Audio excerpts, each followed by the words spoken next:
Taip, šauni, graži mūsų merginų, moterų grupuotė ir tikrai apie tai, tas griaunam stereotipus, tai ne tai, kad kažką tai mes naujo pasakysim, bet tiesiog, na, prašviesim, praplėsim mąstymą, požiūrį ir galbūt paskatinsim kreiptis ten, kur galite kreiptis, ne? Nes tik tai bendras dialogas gali duoti kažkokią tai apčiuopiamą naudą. Na ir mano ta pirma tema yra tos fizinio aktyvumo gairės, iššūkiai, nauda sveikatai, o visai pabaigoje truputėlį apie trenerio kompetencijas. Na, visi mes gyvename šiuo metu per gerai.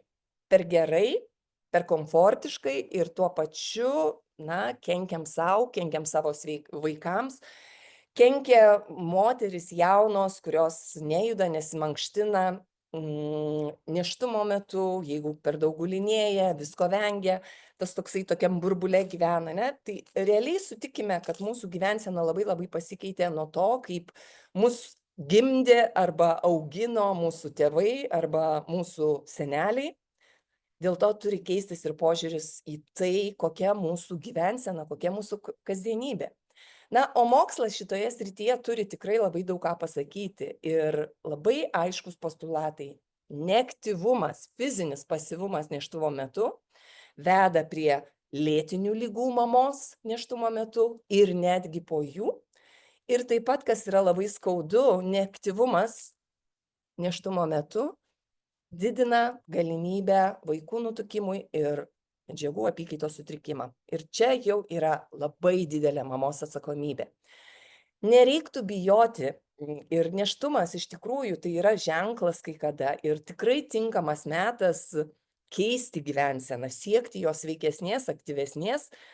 Ir labai svarbu, aš net pageltoninau, mankšta nėštumo metu, tai yra kiekvienos būsimos mamos pareiga. Užtikrinti tam, kad tinkamai vystytųsi jos vaikelis. Dėl to nereikia laukti, kol vaikelis gims. Reikia jam jau padėti, kol jisai dar gyvas viduje. Mokslo yra daug įrodymų. Sėdimas elgesys susijęs su daugybė neigiamų pasiekmių ir su sutrikusia gliukozės tolerancija, ir per dideliu cholesterolio kiekiu, uždegiminio baltymo kiekiu, įvairiais psichiniais sutrikimais, didesnė naujagimių apskritai dydžiais ir pilvinė ta apimtimi, bet nepaisant daugybė žinomų neigiamų pasiekmių, nėščios moteris vis tiek beveik 2/3 savo dienos praleidžia sėdėdamos. Ir tai daro nepriklausomai net nuo nėštumo trimestro. Taip, mes visi atsimenam tą senovinę rekomendaciją ir XIX amžiuje buvo griežta rekomendacija vengti mankštos. Jūs atsimenat, dar yra įvairiausių mitų nekelti rankų, ar ten nejudėti, nenešti ir tiesiog nieko nedaryti. Bet, mielieji, tai buvo XIX amžius, dabar yra 21. Ir dabartinis požiūris sako, kad fizinis pasyvumas ir tuo pačiu per didelis moters svorio padidėjimas yra vieni iš nėštumo ir sveikatos komplikacijų rizikos veiksnių. Taip kad, na, turime kažką daryti. Ir ta didžiausia klaida iš praeities, tai yra nepagrįstos rekomendacijos dėl lovos ležimo. Pagulėk, pagulėk, pagulėk, nejudėk. Arba visiškas fizinio krūvio draudimas, griežtas apribojimas. Taip elgiamasi moters nenaudai. Ne? Ir veiklos apribojimas neturėtų būti kaip įprastas kažkoks tai gydymo metodas arba kaip gydymo priemonė priešlaikiniam gimdymui sumažinti. Nes, na, iš anksčiau yra tas toks baimė priešlaikinio gimdymo, tai tu nejudėk, gulėk. Bet aš manau, kad čia specialistai, akušeriai, ginekologai pakalbės plačiau. Man yra svarbu pasakyti, kad fizinis aktyvumas ir mankšta turi begalę privalumų. Ir tie aerobiniai pratimai, krūviai, jie pagerina arba palaiko tiesiog moters fizinį pajėgumą, bent jau nesmunka žemyn moteris. Didesnis tas fizinis pajėgumas yra susijęs ir su mažesniais kūno skausmais, ir su ypač juosmens, sėdmenų skausmais. Jis padeda valdyti kūno svorį, kad neužkiltų per daug, nes paskui labai sunku grįžti į normą, į save pačią. Ir aišku, kad pagerina psichologinę savijautą. Daug naudų. Sustiprėjęs kūnas lengviau gimdyti, geriau miegu, pabėgu per mankštą nuo rūpesčių, nuo kažkokių minčių. tiesiog pasitenkinu savimi, išlieku sociale, ane, bendrauju, dėl to yra mažesnė ta depresijos rizika postnatalinė. Ir mūsų vaikučiui daug geriau, kai mama mankštinasi, ir daug greitesnis atsistatymas. Ir mokslas čia jums sako, kad fizinis aktyvumas ir pratimai mažina riziką ir gestacinio diabeto, ir hipertenzijos, ir preeklampsijos, ir per didelio svorio padidėjimo, ir depresijos. Pažiūrėkite, kiek procentų sumažina tikimybę depresijos. Ir šlapimo nelaikymo, ir makrosomijos, tai yra labai didelių kūdikių, ir chirurginio instrumentinio gimdymo. Ir taip pat reiktų nebijoti, nes fizinis aktyvumas nėra susijęs su perslydimais, su tai, kad moteris tiesiog, turi negyvą vaisių viduje, ar su naujagimio mirtim, ar su kažkokiais tai gimimo defektais, ar netgi priešlaikiniu gimdymu, ir taip toliau, ir taip toliau, ne? Tai mokslo patvirtinimų yra labai daug, bet mes kaip visuomenė vis tiek dar, galvojame taip, kaip galvojo turbūt mūsų seneliai, arba tiesiog taip, kaip mums patogu galvoti. Tos įprastos rekomendacijos, labai geras straipsnis šitas, yra įprastos rekomendacijos apriboti fizinį aktyvumą ir įjungti tą lovos režimą, tiesiog vadinamas neetišku elgesiu prieš moterį. Tai vat, mielieji, su tuo patarimu, ypač mamos, kurios turite savo nėščiasias dukras, tas pagulėk, nejudėk, tai tiesiog yra ne jūsų būsimų anūkų ir ne jūsų dukrų tiesiog atžvilgių. Tai yra tiesiog netinkamas pasiūlymas. Nežiūrim to, kad gairių yra įvairiausių, pasaulinių, nacionalinių ir taip toliau, mes turime daug iššūkių dėl to, kad nors ir viskas yra išrašyta, bet žinių trūkumą turime visi, ir visuomenė, ir specialistai. Nežinome, ką galiu, ko negaliu, kokia mankšta tinka, kaip tą mankštą atlikti, koks krūvis turi būti. Aišku, labai trūksta socialinės paramos, labai daug baimių. Ir iš esmės mūsų rinka nėra dar labai patraukli, nėra prisitaikiusi prie to, kad pasiūlyti nėščiosiom moterim, ne? Aišku, kad kiekvienas nėštumas yra unikalus, ypatingas atvejis, bet dauguma nėščių moterų gali mankštintis. Šitas mankštinimasis ir fizinis aktyvumas rekomenduojamas net ir esant sudėtingam nėštumui, ne? Tačiau, net raudonai pasakiau, papildomi, specializuoti, individualizuoti, adaptuoti krūviai ir pratimai yra ypač svarbus. Ir čia jau, aišku, reikia specialisto. Tos bendrinės rekomendacijos yra nieko nesiskiria nėščiosios moters nuo paprasto suaugusio, ne mažiau kaip 150 minučių per savaitę, bet nėščiosioms yra siūloma padaryti, kad bent 3 kartus per savaitę tas laikas būtų išdėstytas. Tai yra, kad net po truputį, bet bent, kad tai būtų mankštos, ne? Tai jeigu 150 minučių per 3 kartus padalinam, tai gaunasi po 50 minučių. Vadinasi, tai yra mankšta, kuri duoda stimulą ir kas sukelia adaptaciją, ne? Pratimų pasirinkimas. Tai yra Kanados gairės nėštumui ir pogimdyviniam. Realiai nėštumo metu ir ankstyvuoju pogimdyviniu laikotarpiu nėra didelio skirtumo. Jūs matote, kad yra aerobinės treniruotės širdeliai, kad tai yra pasipriešinimo krūviai, ypač tie laikysena tvirtinantis pratimai, dėl to, kad kūno masės centras keičiasi nuo augančio pilvelio. Ir dėl to tas kūno branduolio raumenų stiprinimas, pusiausvyros, koordinacijos pratimai, dubens dugno raumenų treniruotė, kas turi būti labai aktualu ir aišku tinka ir nėštume, ir pogimdyviniam laikotarpyje. Ir nėštumo metu labai tinka ir pasiruošimo gimdymui, kvėpavimo pratimai ar tam tikrų gimdymo padėčių imitacija. Tai pasirinkimų kaip ir yra, ne, mes turime žinoti. Labai noriu atkreipti dėmesį, kad nėra mokslinių įrodymų, kad kai kurios sportinės veiklos iš tiesų yra pavojingos nėštumui, ne? Arba vaisiaus vystymuisi. Kiekviena moteris turi savo intuiciją, savo sveiko proto ribas. Vat pavyzdžiui, aš iki 5 dienos iki savo dukros gimdymo, lygiai taip pat kaip šita moteris slidinėjau Kauno Ąžuolyne. Ir irgi turėjau nemažą pilvelį ir rengiausi vyro slidinėjimo kostiumą, kad pamačiusios močiutės ar kiti žmonės manęs nesubartų, kaip aš čia taip neatsakingai neščioje elgiuosi. Bet aš jaučiau, kad aš galiu, kad aš noriu, kad aš tiesiog be baimės. Ir reiktų suprasti, kad tų baimių mes irgi prisikuriam. Na, dabar yra straipsnių įvairiausių, kad net ir intervalinės, net tos high intensity intervalinės treniruotės nėra rizikingos, jeigu jos būtent adaptuotos nėščiajai. Tai nereiškia, kad moteris nueina į bendrą treniruotę, bet būtent tos treniruotės yra adaptuotos nėščiajai. Ir jūs matot, crossfitas, ne?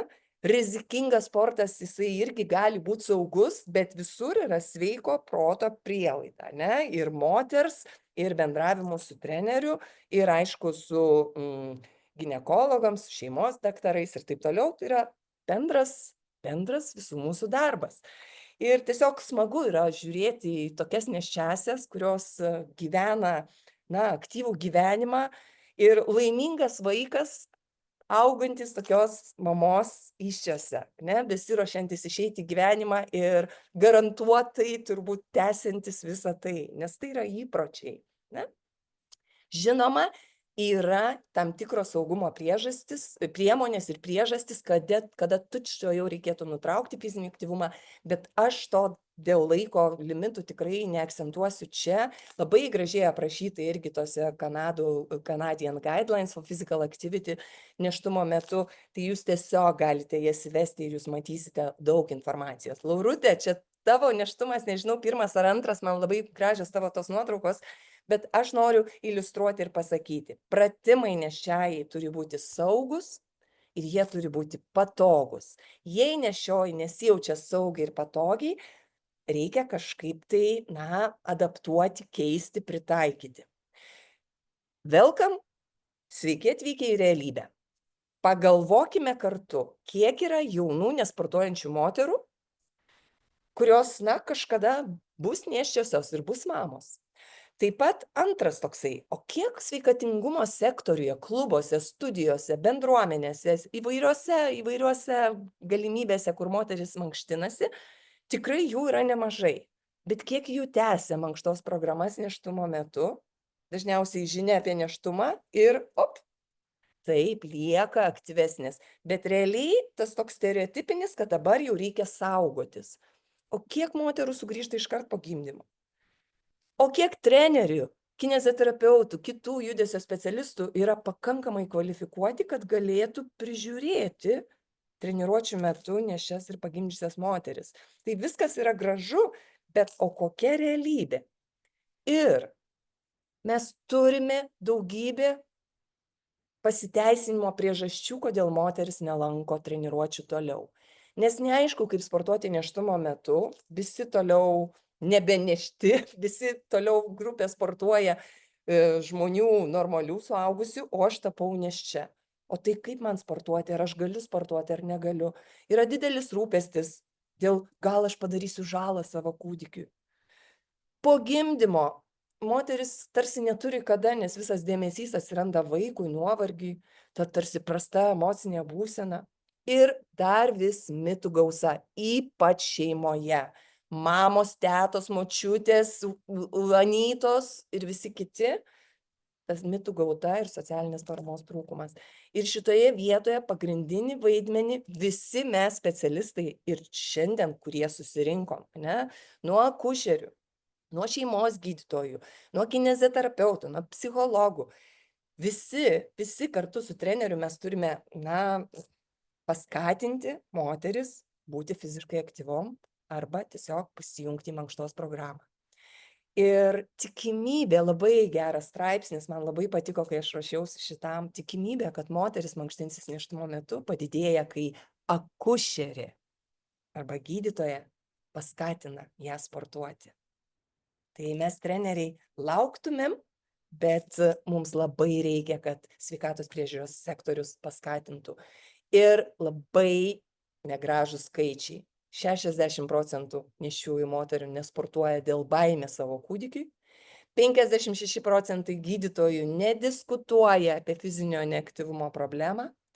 tik 1% gydytojų rekomenduoja nėščiosioms fizinį aktyvumą, o 10% netgi gydytojų rekomenduoja apriboti be jokios tarsi medicininės priežasties.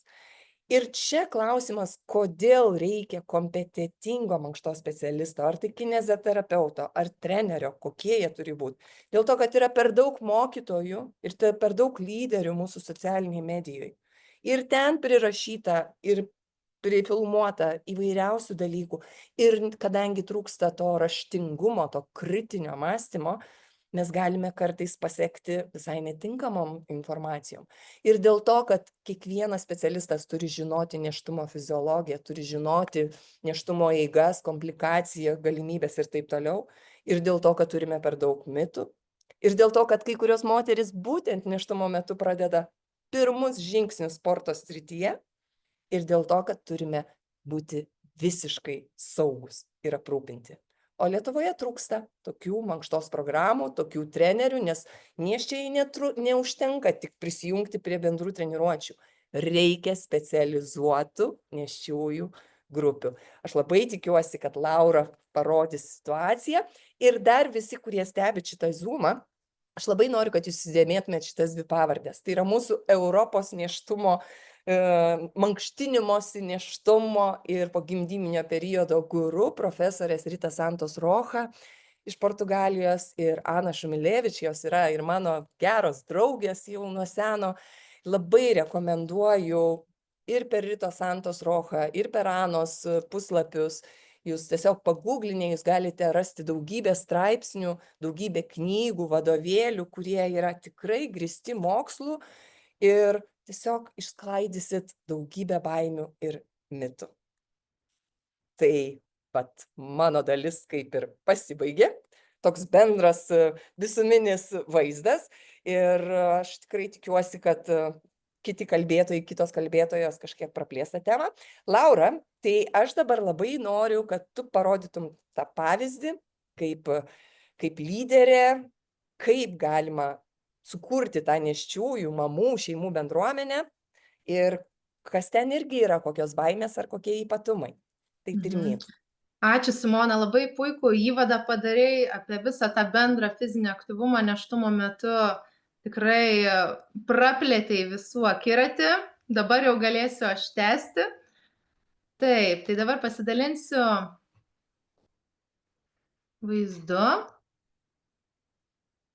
Taip, ar matote? Taip. Taip, pabandysiu padidinti. Tai į nėščiųjų ir moterų po gimdymo treniravimą galėtume pasižiūrėti labai plačiai. Jeigu giliau pasikapstytume, galėtume įžvelgti iš tikrųjų potencialią naudą ne tik nėštukiam, ne tik pagimdžiusiam, bet ir visai šeimai, vyram, vaikam. Taip, man asmeniškai labai palanku kalbėti šitą temą, nes esu, kaip sakau, dviejose barikadų pusėse. Esu ir akušerė, ir esu sporto trenerė ir dirbu su nėščiosiom pagimdžiusiom moterim. Tai iš tikrųjų, koks pagrindinis tikslas tiek akušerių, tiek trenerių, tai manau visi atsakysite, jog tai yra mūsų reprodukcinio amžiaus moterų sveikata. Sveikata pasirengusios moteris gimdyti atvažiuoja, lengviau pagimdo, atsistatymas žymiai lengvesnis yra. Ir norime, kad reprodukcinio amžiaus moteris lengvai grįžtų į gyvenimą, jau pagimdžiusi ir galbūt ta pati moteris po kelerių metų vėl jinai atvyks pas mus gimdyti. Tiesa. Mes dirbame iš tikrųjų bendru tikslu, bet kartu mes vienas be kito negalime. Vėlgi atrodytų, užtektų tik 2 atstovų, kad moteris būtų sveikesnė, akušerio, kuris pamotyvuotų ją mankštintis, ir sporto specialisto. Bet čia atsiduria ir lyderis, ką galėtų žmogus, galbūt net ir nebūnantis nei trenerių, nei akušerių, padaryti gero mūsų visuomeniai ir tuo pačiu bendru tikslu. Tai vėlgi atrodytų lyderis galėtų organizuoti susitikimus, pritraukti ir lektorius, kurie papasakotų moterims nėščiosioms ir pagimdžiusioms apie fizinio aktyvumo naudą, bet aš turiu dar geresnį pavyzdį. Taip. Tai mano mama juda nėščių ir moterų po gimdymo iniciatyva galėtų iš tiesų būti gražus pavyzdys jums, kaip iniciatyva mankštinti nėštumo metu gali virsti sveikatingumo iniciatyva visai mūsų šeimai. Tiesa? Truputį pajuokausiu, sakoma, vyras yra šeimos galva, o moteris yra kaip ir kaklas, ane, turėtų būti. Nėštumas yra puikus startas gyvensenos pokyčiams. Pastebime, jog moteris ateina, nori būti sveikesnė, gyventi ir maitintis sveikiau vardan vaikelio sveikatos. Ne dėl savo sveikatos, bet tam, kad vaikelis gerai jaustųsi. Ir taip mes ją galime įtraukti. Čia kokia kryptimi moterį pakreipsime, ane, kur tą kaklą pasuksime, tokia kryptimi važiuos, kaip sakoma, tas visas traukinys. Važiuos vyras iš paskos, važiuos vaikai, važiuos visa šeima. Ir kaip matote, iniciatyva būria tikrai labai daug moterų ir šeimų ir vyrų kartu. Aktyvi mama rodo teigiamą pavyzdį vaikams, formuojamas teisingas vaikų požiūris į fizinį aktyvumą nuo pat mažens.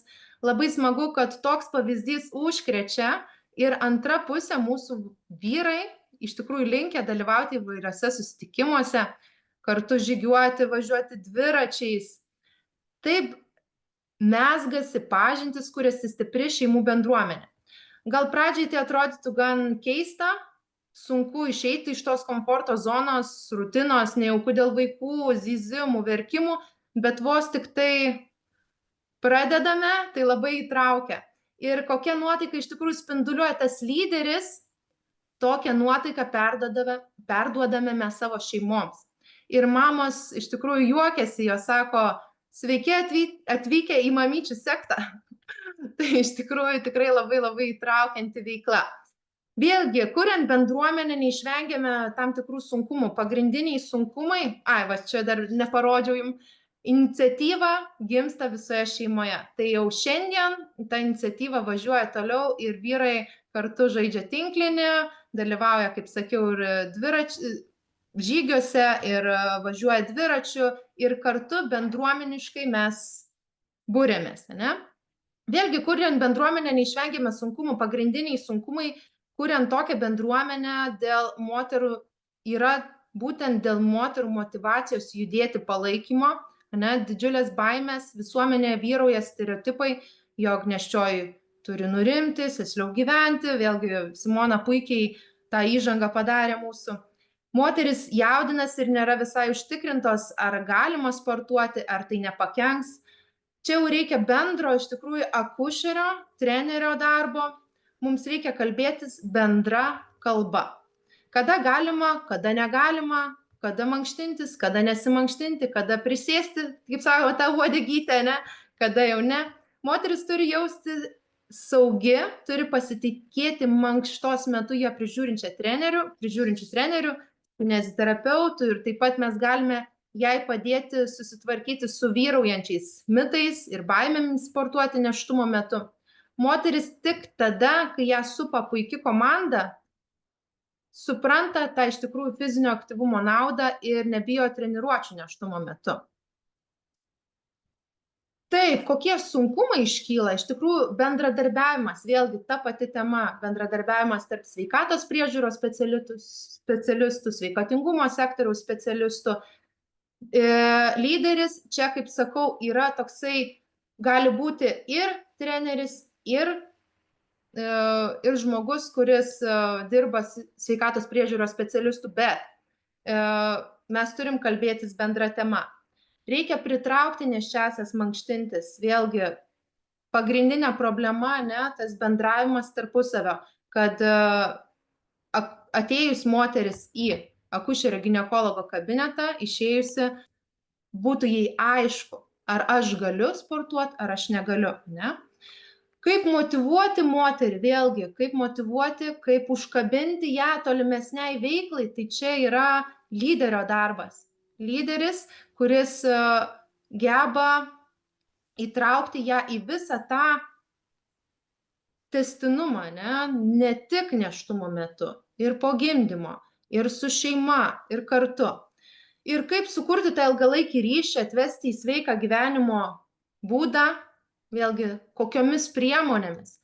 Man labai patinka tokios priemonės kaip Messengeris, elementarus bendravimo būdas, mes kuriame bendruomenę, mes turime grupę, kurioje mes dalinamės informaciją, kada kur susitinkam, kada ką mes darom, kokį renginuką darom.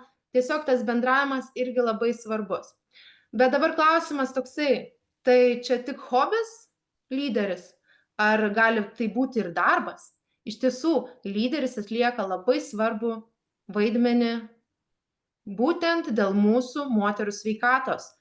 Jisai jas geba ir įtraukti, ir pritraukti po gimdymo, ir viską. Tai vienas lauke ne karys, kaip sakant, vėlgi nesiruošiam kartu su Simona skaidrių, bet šita skaidrė yra lygiai tokia pati, kokią ir Simona pasakė, kad mokslininkai nustatė, kad tikimybė moterims mankštintis nėštumo metu padėjo, kai akušerė paskatino sportuoti. Tai va, pataikėm į 10 iškart. Vėlgi, kvalifikuoti sveikatos priežiūros specialistai, sveikatingumo sektorių specialistai ir tas lyderis turi kalbėti bendra tema. Nėščių švietimas mokslo pagrįstais įrodymais sudaro moterims sąlygas patikėti tuo arba ne. Tai koks bus nėščių sprendimas priklauso nuo mūsų visų darbo. Ir vėlgi čia daug naudos galime įžvelgti, bet vienas lauke ne karys ir tik visi kartu ir ta pati nėščioji. Nes vėlgi, jeigu mes norėsime, kad mankštintis, bet pati moteris to nenorės, mes niekaip jos nepriversime. Bet mes galime skleisti fizinio aktyvumo naudą nėštumo metu, sugriauti mitus, stereotipus vyraujančius visuomenėje, kurie padėtų moterims įsitraukti į sveikesnį gyvenimo būdą. Linkiu iš tikrųjų kiekvienam iš jūsų, tiek ir treneriams, ir kineziterapeutams, ir akušeriams, ir visiems kitiem atrasti save lyderio pozicijoje ir prisidėti prie reprodukcinio moterų sveikatos stiprinimo ir kartu kurti mūsų sveikesnę bendrą visuomenę. Tai va, tai tiek tikrai paskubėjau, suprantu, kad tas laikas spaudžia. Viskas tvarkoj, Laura. Matai, netgi ir kalbame, dubliuojamės, nes reiškia, kad skauda ir mes dėl to ir kalbam ir dėl to čia ir yra ir sveikatos priežiūros specialistų, ir dirbančių tikrai akušerių, ir vedėjų gimdymo skyrių, nes nuo jūsų labai daug ką priklauso, labai daug kas priklauso. Tai perduodu, Laura, tavo moderavimą, klausimų uždavimą tavo pašnekovėms. Labai ačiū, laikyk savo tą lyderystę, mama juda ir dalinkis, rodyk, gal taip įkvėpsi kitus. Aš žinau, kad Lietuvoje mėgsta ir piktintis daug žmonių, kai ten visko yra per daug, atrodo per laimingos šeimos, tai yra irgi negerai. Bet mes kleiskime teisingus dalykus, o žmonės atsirinks. Tai perduodu. Norėjau paklausti, ar Asta prisijungėte? Nematau Astos. Kol kas. Mūsų tiesiai iš ginekologo akušerio kabineto turėjo Asta prisijungti, bet mes ją biškį paraginsim.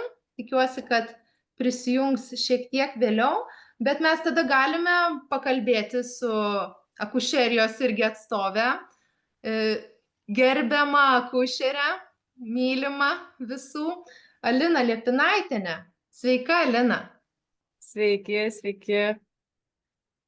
Tai kaip jūs, nesakysiu jūs, Labai keista. nes jau gavau barti nuo tavęs. Tai va, tai Alina, žinau, kad turi asmeninės patirtis susijusius su nėštumu, su persileidimu ir norėjau paklausti, ar girdėjai tą mitą, greičiausiai ir girdėjai, kad turi tas patirtis, kokie didžiausi draudžiama mankštintis pirmo nėštumo trimestrą, ane? Ką tu iš savo pusės pasakytum, tai tiesa ar melas? Iš tikrųjų, kai tu pakvietei mane į šį webinarą, aš galvojau, nu, žinai, aš 9 kartus laukiausi. Ir tikrai 9 patirtis visiškai skirtingas galiu papasakoti. Viena iš tų patirčių buvo tada, kada išnešiojau iki 36 nėštumo savaitės, visi kiti nėštumai buvo trumpesni ir paskutinysis buvo su trynukais. Ir įdomiausias faktas tas, kad per visus šiuos 9 nėštumus tik vienintelį kartą, tai yra laukiantis trynukų, man buvo pasiūlyta, o gal tu nori, pavyzdžiui, pabandyti kalanetiką? Ir aš dar iš pradžių, kas ta kalanetika? Ką man reikės daryti?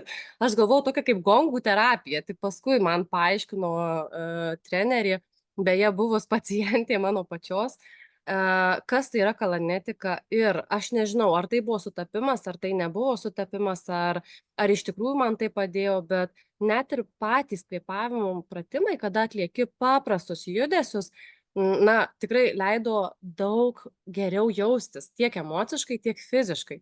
Ir, pavyzdžiui, iš tikrųjų, trynukų nėštumas, na, tas pirmasis laikotarpis iki tų 20 savaičių buvo vienas lengviausių, jeigu taip galima pasakyti. Pirmas nėštumas tai buvo didžiausia tragedija, jeigu, na, taip atvirai kalbant, nes būdavo po 40-60 kartų per dieną vėmimas, dienos, nakties metu, jau nepriklausomai nuo to, ar miegi, ar sėdi, ar ką veiki.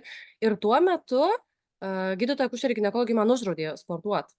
Pasakė, kad tau yra gulimas režimas ir tik ant dešinio šono galima gulėti, nes jeigu gulėsiu ant kairio šono, užsispaus tuščioji vena ir tada iš vis blogai jausiuosi.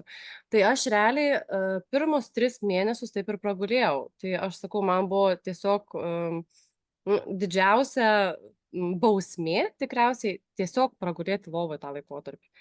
Tai nežinau, jeigu mes kalbėtume apie mokslinius tyrimus, tai ką moksliniai tyrimai sako, taip pat Laura, tu, taip pat jūs, Simona, jau pristatė, ar ne, tuos dalykus, kad net ir pirmame nėštumo trimestre, priklausomai nuo moters savijautos, nuo moters sveikatos būklės, galima sportuoti. Ir kai anksčiau sakydavau, kad nėščia moteris viena koja karste, ar ne, na, tokia baisi frazė būdavo, dabar galiu pasakyti, kad nėščia moteris tai nėra mirus moteris. Ir visos, absoliučiai visos moterys turi galimybę užsiimti fizinio aktyvumo nėštumo metu, net jeigu ir yra na, kažkokios komplikacijos. Tik reikia atsižvelgti, kokia tai yra situacija. Nes, pavyzdžiui, jeigu moteris kraujuoja, natūralu, kad ji neis į sporto salę ir nekilno štangų, ar ne, arba neis į baseiną ir neplaukios. Bet galbūt ji gali kuo puikiausiai atlikti Gegelio pratimus. Jie nereikalauja daug intensyvių veiksmų, ar ne? Beje, mačiau dar vieną klausimą irgi uždavė, jeigu moteris nesportavo iki nėštumo, ar ne, ir intensyviai pradeda sportuoti nėštumo metu. Na, tai realiai reikėtų pagalvoti apie visus šituos dalykus, nes jeigu moteris iki nėštumo turėjo intensyvų fizinį aktyvumą, ji nėštumo metu taip pat gali toliau turėti, jeigu ji turi priežiūroje tikrai stiprų profesionalą, kuris padeda, prižiūri ir stebi jos sveikatą, ar ne? Na tai aišku, turėtų būti gydytojas akušeris ginekologas ir tuo pačiu sporto specialistas, kuris iš tikrųjų tuo užsiima ir tuo dirba, o ne tiesiog, kad, na, aš pabaigiau kažkur kursus ir mes čia jau dabar galim kažką pažiūrėti, pasportuoti. Ne, tai turi būti profesionalų specialistai, na tai kaip ir pati Laura, Simona, beje dar labai smagu ir noriu labai pasidžiaugti, nes darbuojuosi Norvegijoje ir mes Norvegijoje turim tokį kaip ir pacientų apžiūrų kabinetą prieš nėštumą, nėštumo metu ir po. Ir kas labai smagu, kad labai daug lietuvių moterų gimdo. Ir prieš 2 savaitės buvo be galo smagu išgirsti, jog mūsų kineziterapeutė Ramunė Kreipavičienė buvo labai gerų žodžių paminėta, nes nėštumo metu būtent pas ją lankėsi moteris, baseinė, sportavo ir vėliau atvyko jų gimdymui į Norvegiją. Tai tiesiog mes realiai turim specialistų, bet mes jų turim tiek mažai ir mes taip tyliai darbuojamės, kad mūsų neišgirsta. Laura, žinok, aš labai įsiplėčiau, tai tu gal... Viskas labai gerai. Reikėtų kaip tik, ne, kartu bendrai daug apie tai kalbėti ir diskutuoti, kaip sakoma, tą Taip. temą vystyti mūsų, o ne užsidarius kažkur kažką po truputį daryti, kad manęs nematytų, negirdėtų. Reikėtų, kad mus matytų visus ir girdėtų, Taip, kad taip galima. būtent, Tai labai būtent. fainai. O kaip akušerė, kas sąlygoja persileidimus ir priešlaikinių gimdymų riziką? Tu patyrusi tuos persileidimus, ką galėtum pakomentuoti, kad moteris nebijotų būtent šitų dalykų, nes dažniausiai jos to ir bijo. Būtent. Čia gal iš tikrųjų pradėsiu nuo to, kad dažniausiais atvejais nėra aišku ir nėra žinoma, dėl ko įvyksta persileidimas. Ir tai susiję ne dėl to, kad moteris fiziškai sportavo ar nesportavo, nes kitos moterys, na pavyzdžiui, aš galiu pasakyti savo antrojo nėštumo metu, kaip ir pirmojo nėštumo metu, taip ir antrojo nėštumo metu, pačioje pradžioje man buvo liepta tik gulėti. Na ir aš lygiai taip pat gulėjau pirmo nėštumo metu, išnešiau iki 36 nėštumo savaitės, bet antrojo nėštumo metu lygiai taip pat irgi gulėjau, neužsiėmiau jokia fizinė veikla, bet pavyko išnešioti iki 16 nėštumo savaičių. Tai ką tai reiškia? Tai reiškia, aš nuo gulėjimo galbūt patyriau ar ne persileidimą, bet čia yra tiesiog neaiškus priežastys. Arba mama turi kokių nors sunkių ligų, ar ne? Kartais tai būna dėl nenustatytų ligų, kurios labai stipriai veikia tiek imuninę sistemą, tiek hormonus paveikia. Kartais persileidimai vyksta dėl gimdos kaklelio nepakankamumo. Na, tai irgi yra tos būklės, kurių mes nesustabdysim ir jau čia fizinis aktyvumas visiškai neturi įtakos į šiuos dalykus. Žinoma, yra atvejų, kada persileidimai įvyksta dėl to, nes moteris, pavyzdžiui, iki nėštumo visiškai nesportavo, pastojo, na ir ji keliauja, būdama 50 kg moteris, sako, vat Norvegijoje buvo praeitais metais tokia situacija, moteris verkdama atkeliavo ir sako, bet aš, žinokit, sportavau, aš tik sportavau, sakau, tai ką jūs darėt? Tai aš 150 kg štangą kėliau. Suprantat, 3 kartus didesnis svoris negu moters, tai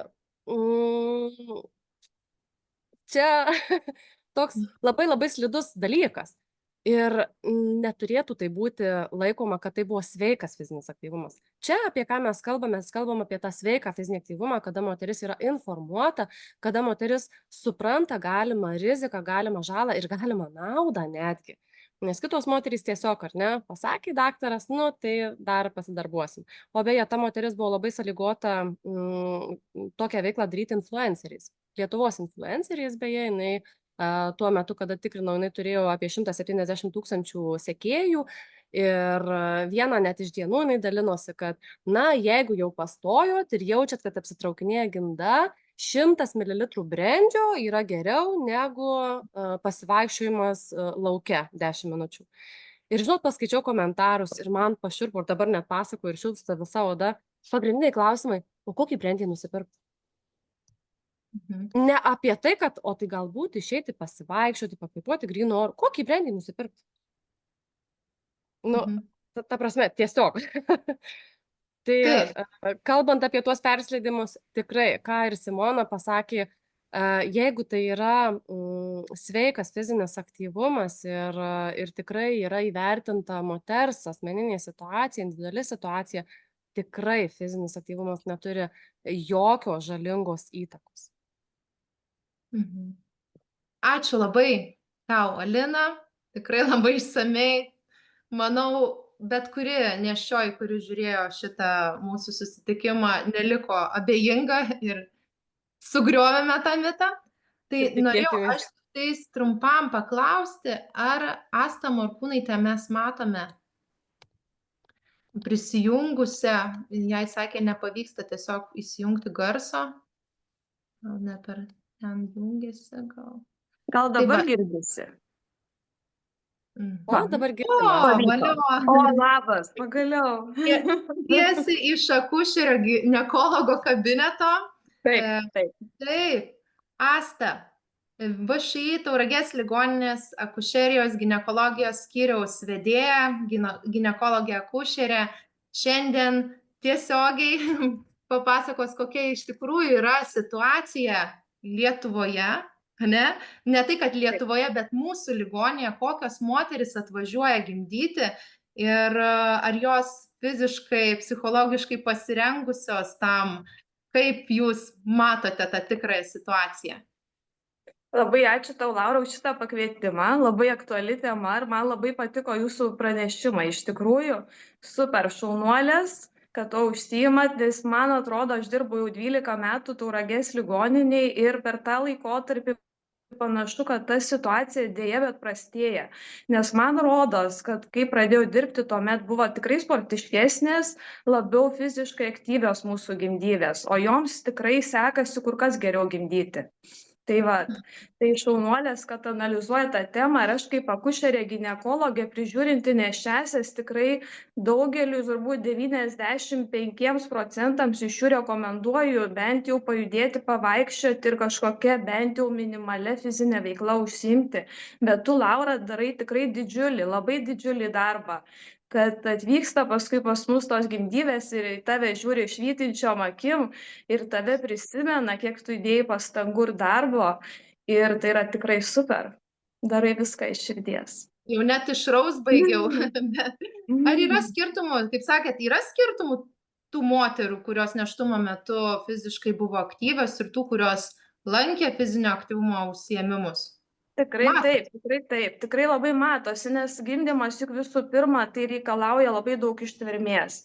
Ypač pirmą kartą gimdančiams, juk tai yra normalu, kaip sakoma, nuo aušros, net iki aušros gimdyti. Tai reikia įvairiai ten judėti, vaikščioti, pritūpti, nežinau, visokias ten pozas joms pakeisti. Tai visgi tai yra pirmiausiai fizinis darbas ir tikrai, tikrai nemažas, gana didelė, ilga treniruotė.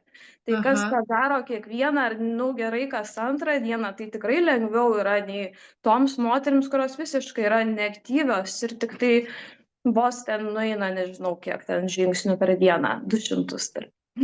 Taip, tai jūs, kaip sakant, matot tas moteris, aišku, galbūt ne taip etiška klausti, bet kokios jums moteris labiausiai patinka, kurios atvyksta pas jus? Tai, bet ašgi galiu pasakyti, ką iš tikrųjų galvoju. Man tai labiausiai paprastos moterys patinka. Paprastos, kurios gyvena kaime, kurios dirba fiziškai, kurios kiekvieną dieną užsiima fizinė veikla. Tada kitoj, jau antroj vietoj, kurios sportuoja, bet visgi pirmoj tos, kurios yra sunkiai dirbančios ir tikrai matančios, daug ko gyvenime, sunkaus Tai kaip sakoma, ir patyrusios. mes ir paneigiam, kaip sakom, pamatom tą tikrąją problemą, kad žmonės sėslus pasidarė, ne? Jie Taip. sėslus ir dėl to kyla didžiulė problema, gimdymai galbūt sunkesni būna. Taip, ir kaip svarbu moterims išgirsti tą akušerio ginekologo nuosprendį, ne? Mankštintis tinka, ar nėštumo metu mankštintis draudžiama? Ką jūs Taip, pasakytumėte? tikrai labai svarbu. Manęs dažnai klausia, ar galiu pradėti sportuoti, ar toliau sportuoti. Tai labai svarbu, faktas. 100% svarba. Ir kada tikrai draudžiama, aišku, mes neišvardinsim visų kontraindikacijų, kada draudžiama, bet kaip jūs matot moteris, kurios tikrai negali sportuoti nėštumo metu, kad būtų visiems aišku? Tai tikrai tos, kurios jau guli akušeriniam stacionare, man atrodo, tai tom tikrai negalima, jeigu guli tenais dėl labai aukšto kraujospūdžio, preeklamsijos, kraujavimo arba ten aktyvaus kokio priešlaikinio gimdymo. Bet paprastai, jeigu jos yra namuose dar, ar ne, tai realiai jos tikrai gali užsiimti fizinę veiklą. Tai kontraindikacijos, tai aktyvus, gausus labai kraujavimas, aktyvus priešlaikinis ten gimdymas, nesikoreguojantis kraujospūdžiai, galbūt kardiologinė kokia rimta įgimta patologija, bet tai ten yra tikrai turbūt gal koks būtų 1% iš tų nėščiųjų. Taip vat, aš gal nežinau tų tikrų skaičių, bet šiaip vat galvojant, tai tik tai tiek turėtų būti. Tai va, tik 1%, ne? Girdit visi klausytojai. Gal neperspaudžiau. Neperspaudė, bet tikrai jų nėra daug, o jeigu jos ir yra, jos yra tikrai prižiūrimos akylai, akušerių ginekologų. Tai va, tai ar svarbu sveikatos priežiūros specialistams kartu susivienyti su sveikatingumo sektoriaus specialistams? Ką jūs manote? Tikrai Kokių faktas, teigiamų kad taip. pokyčių galėtume matyti tada? Tai daug, tai mesgi žinokit, kad akušeriai ginekologai tik ir norėtumėm, kad sportiškos gimdyvės gimdytų. Taigi visada daug smagiau su tokiam dirbti, bent jau man. Tai Labai turim labai kažkaip ačiū. susivienyti. Tai savo pamatėm tą bendrą vaizdą mūsų Taip. gimdančių moterų, ne? Tai ačiū Jums, Asta, kad prisijungėt. Ačiū, Laura, už pakvietimą. Norėjau dar pakviesti, jeigu žiūri nėščiosios iš mūsų krašto, labai kviečiam sportuoti su Laura, paskui gimdyti pas mus Tauragės ligoninėje. Super. Pasinaudojau galimybę pasireklamuoti. Šaunuolė. Gerai, tai linkiu Ačiū. tų pačių lengvai gimdančių moterų, kad kuo lengviau būtų. Ačiū, Laura. Taip, toliau kalbinsim mes Gintarę. Gintarė. Taip, Labutis, labas. Gintarė. Taip, Labas. tai sporto sektoriaus atstovė, sveikatingumo sektoriaus atstovė, labai gerai žinoma tarp mamų. Buvai stipri mama, bet ir esi kitų pavadinimų. Jo, buvo Instagramas stipri mama, persivadinau į vardą pavardę. Jo, jo. Šiek tiek daugiau veiklos atsirado. Taip, tai dabar mums iš tikrųjų domina tavo asmeninės patirtis kaip sveikatingumo sektoriaus atstovė. Kokie tie nėštumai buvo? Kokie, žinau, kad buvo 2. Taip. Tai turbūt verta paminėti, kad prieš savo nėštumus aš irgi buvau trenerė, dar nesispecializavau į mamas, bet dirbau sporto irgi srity, labai daug sportavau, sveika gyvensena, ten rodyt pavyzdį ir taip toliau buvo mano kasdienybė. Ir tada apneštėjau ir galvoju, čia dabar rodysiu, būsiu stipruolė, neščioji, viską darysiu taip, kaip ir atrodo pagal planą norėtųsi. Ir nesigavo. Oi, čia kažkokį išmetė biškį mane. Girdit mane, ne? Gerai.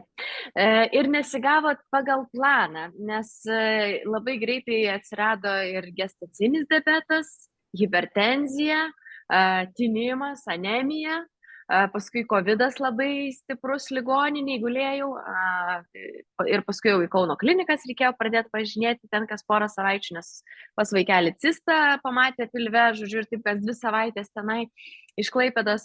Na ir 38 savaitę gimdymas buvo sukeltas dėl preeklampsijos. Ir, žodžiu, pirmasis nėštumas pradėjau aktyviai, užbaigiau iš vis be sporto. Ir kaip toliau, žinau, kad pametinukus turi? Taip, tai jau čia irgi, gal aš čia tokį irgi pradedu po truputį lipdyti tą psichologinę būklę, kai tu esi super aktyviam gyvenimo būde, ten, nežinau, labai gerai jautiesi, labai ten viskas puikiai. Ir tada po truputį tai atrodo lygų maišas pasidarai, tada tas aktyvumas mažėja ir ta psichologinė būklė vis tikrai prastėja. Tada pagimdžiau, tada ir buvo požiūris, kad pagimdysiu, tada grįžtu į sportą. Pagimdžiau, grįžau sportuoti, 3 mėnesiai po gimdymo sužinau, kad antrą kartą laukas.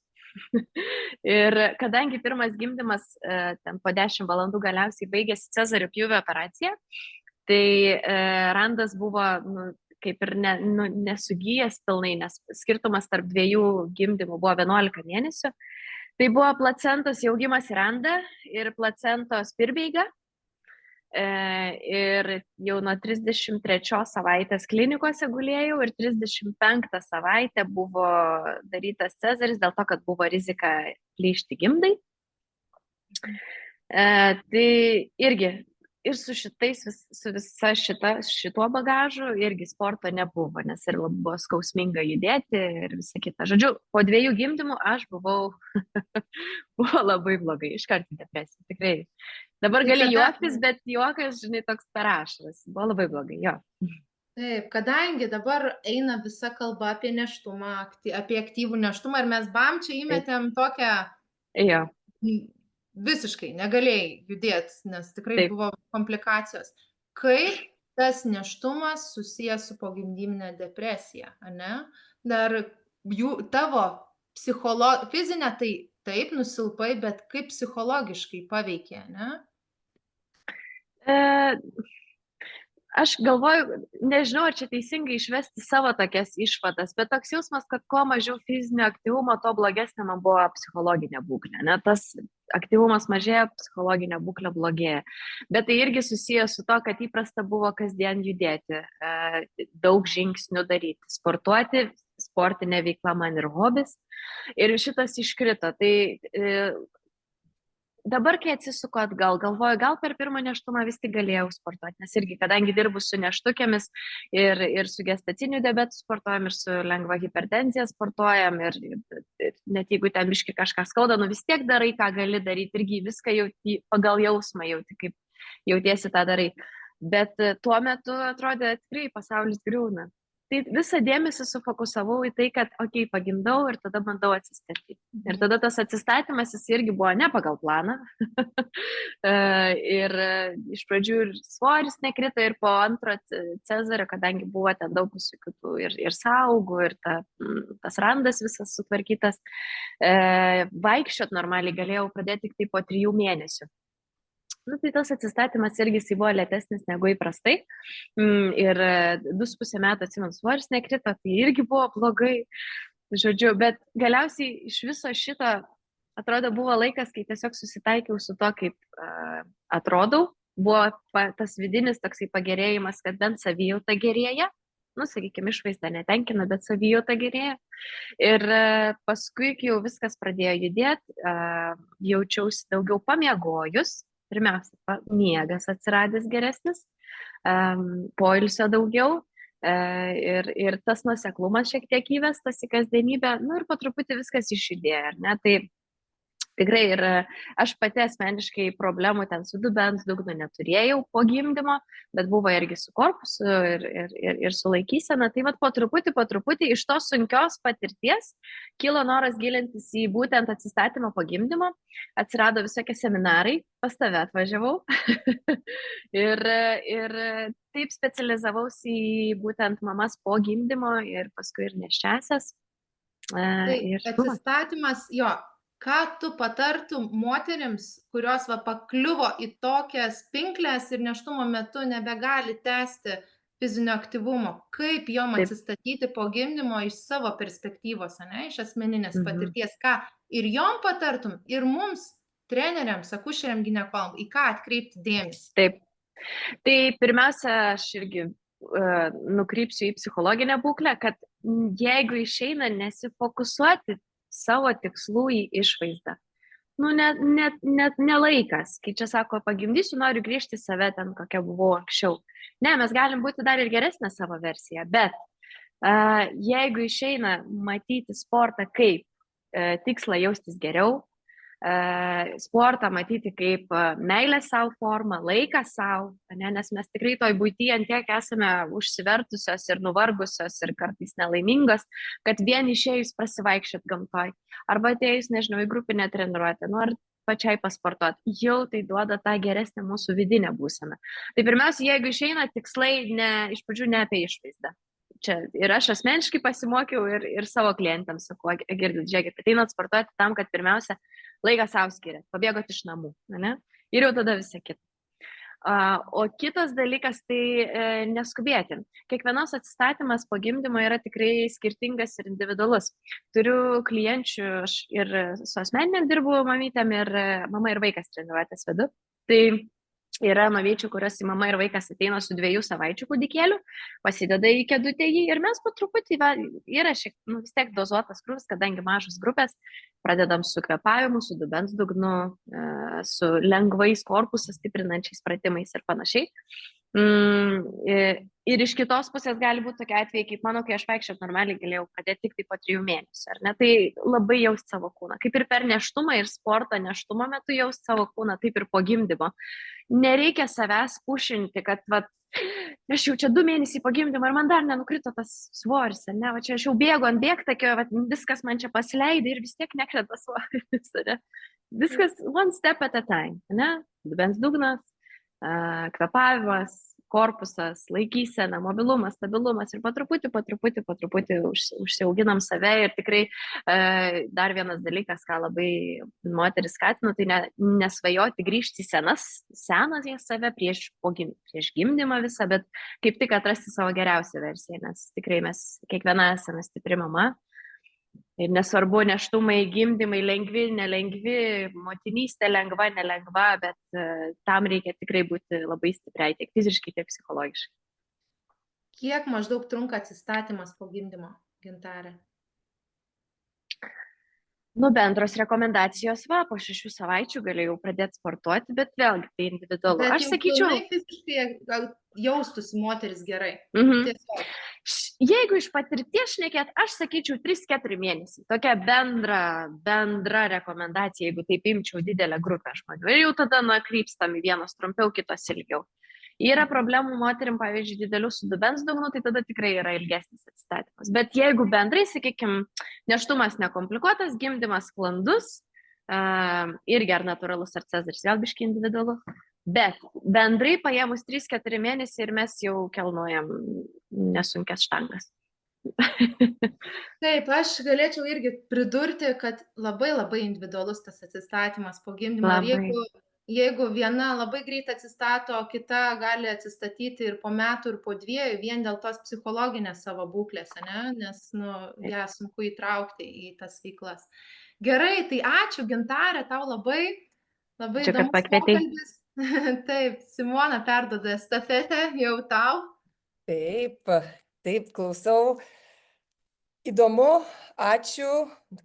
Man atrodo, kad tai klausytojams atrodo labai natūralu, nes tai ne kažkokie formalūs pristatymai, tai ne konferencija, bet tiesiog pasidalinimas, papasakojimas, savo patirties, aišku, atskleidimas ir tos tokios realybės parodimas, nes būna knygoje parašyta vienaip, bet maždaug atsistatymas vyksta per tiek. Tai su tuo ačiū. Mes dabar einame, Vilma, į kineziterapijos pasaulį. Tai labai noriu pakalbinti Vilmą. Kaip ir sakau, tai yra, turbūt pats tinkamiausias žmogus, turbūt šitoje temoje. Ir Vilma, man tai tiesiog, mes čia kalbame treneriai, sveikatos priežiūros tas toksai tinklas, bet labiau akušeriai, ne? Ir dabar kineziterapeutas šitoje vietoje, nes žmonėm tarsi patikimiau skamba žodis kineziterapeutas ir kineziterapeuto mankšta, negu mankšta, kurią veda treneris. Tai iš esmės, mano turbūt paprastas pirmas klausimas, apskritai, kineziterapeuto pozicija mankšta nėštumo metu. Taip ar galbūt? Tai sveiki visi dar kartą. Tai vienareikšmiškai fizinis aktyvumas, mankšta svarbi labai, bet kaip visą laiką gyvenime yra bet.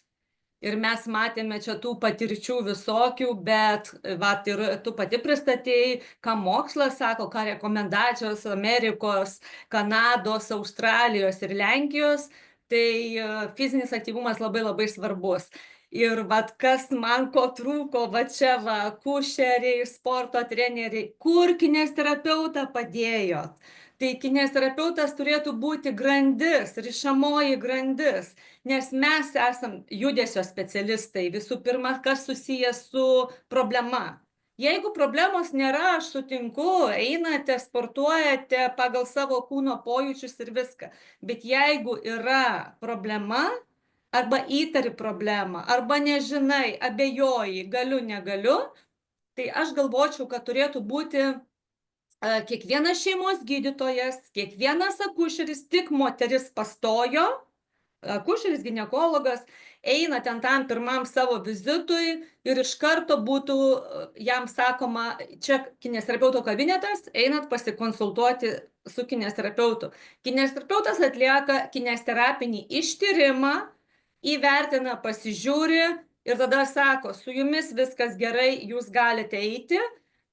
dar noriu, va čia va šitą vietą nepraleisti, nes man labai patiko. Jeigu moteris, ir aš visą laiką taip sakau ir kaip mokau, jeigu moteris iki nėštumo buvo fiziškai aktyvi, sportavo, darė špagatus, vartėsi, šokinėjo, tai nėštumas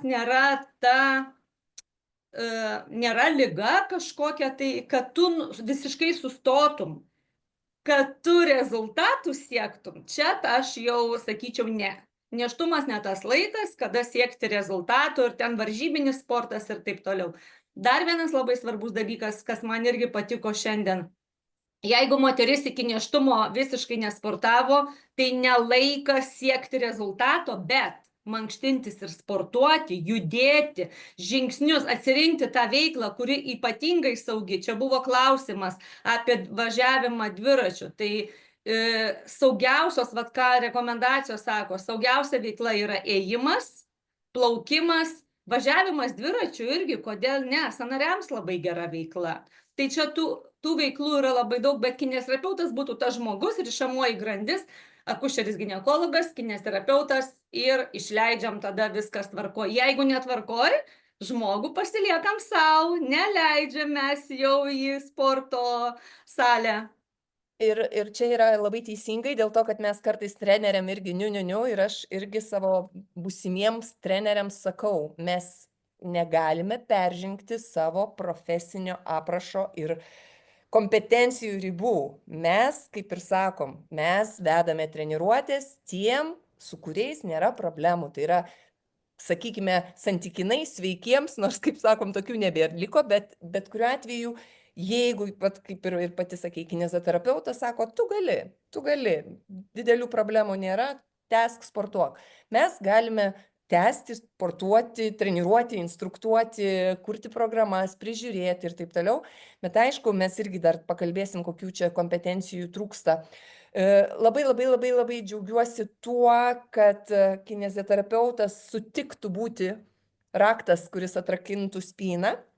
Tai gydytojas, kineziterapeutas ir treneris būtų labai protinga mintis. Ir aš irgi pasižymėjau tą klausimą, kurį klausė, koks medicinos požiūris į fizinę veiklą kaip dviratį ar bėgiojimą. Ne, tai aš suprantu, kad mes kartais treneriai sakom, kad galima užsiimti šitom veiklom, kaip ir sakau, sveikam prote, bet žmogus vis tiek geriau jaučiasi, jeigu jūs, bent jau kineziterapeutas pasakytų, galima. Ir dėl dviračio buvo labai įdomus dalykas, dėl to, kad mano dukra laukėsi, o mes rašėme knygą kartu su profesorė Rita Santos Rocha, ir jinai man sako, kaip gerai, kad tavo dukra laukėsi, padaryk man nuotraukų iš įvairių veiklų, nėščiosios. Ir reikia dviračio, reikia to, kaip pavyzdžio. Ir aš dukrai sakau, labai reikėtų. Mama sako, man pirmas įspėjimas buvo, tik nesugalvok važinėti dviračiu. Gydytoja akušerė. Ir šitoje vietoje, ir aš kaip supratau, ir tu, Vilma, sutinki, kad tai nėra kažkas tai tokio baisaus, Ne. bet turime mes tą tokį stereotipinį dalyką, galbūt akušeriai po to... Aš įsivaizduoju, kad jinai pagalvojo, jeigu važiuos dviračiu nuo kalno, nukris, susitrenks, tai bus jau trauminis potyris, dėl traumų patyrimo, nes yra, kaip kažkas tai čia iš jūsų jau sakė, rekomenduotinos, nerekomenduotinos, kontaktinės sporto šakos nerekomenduotinos, didelio intensyvumo fiziniai pratimai gali būti, bet jeigu tu niekada jų nedarei, neatlikinėjai, nelaikas nėštumo metu tą daryti, tai dviračio minimas nėra ta veikla, kuri negalima visiškai, nes jinai kaip tik nukrauna sąnarius mūsų, kurie yra apkrauti dėl venų varikozės, dėl judėjimo, dėl kraujotakos ir dėl visko, bet čia jau, kaip sakant, yra pačių akušerių galbūt,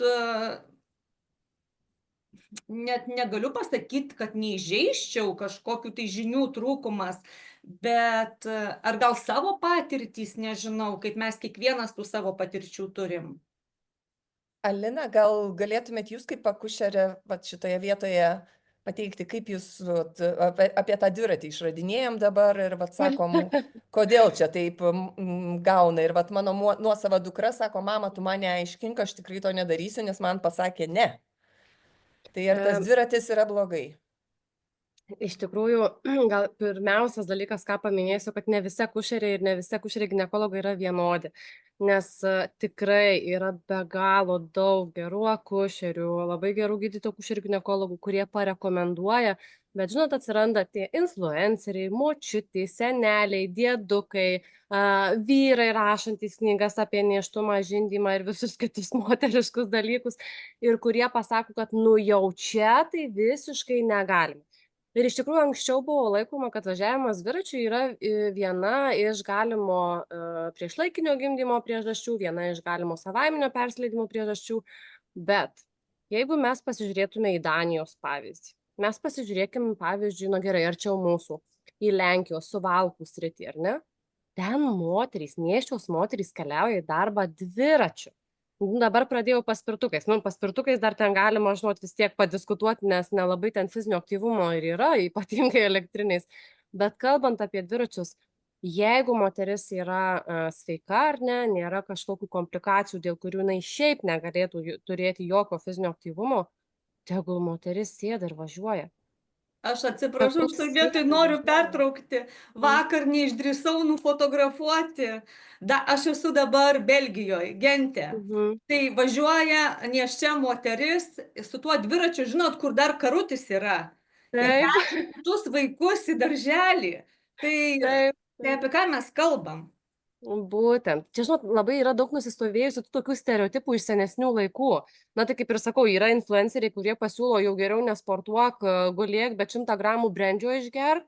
Tai, tai ką mes geriau renkamės? Ar mes tada geriau renkamės iš tikrųjų išeiti ir pasivaikščioti tas 15, 20, 30 minučių lauke, ar mes renkamės vaiką nugirdyti? Nu, čia tiesiog taip. Ačiū labai, Alina. Laura, dar nori kažką papildyti?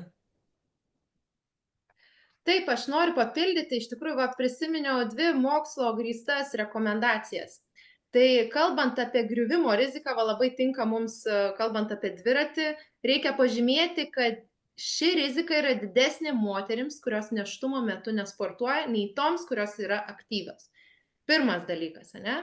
Kitas dalykas, jėga, kuri gali sužaloti vaisių gimdoje, ne? Griuvimo metu lygiavertė jėgai automobilio avarijoje.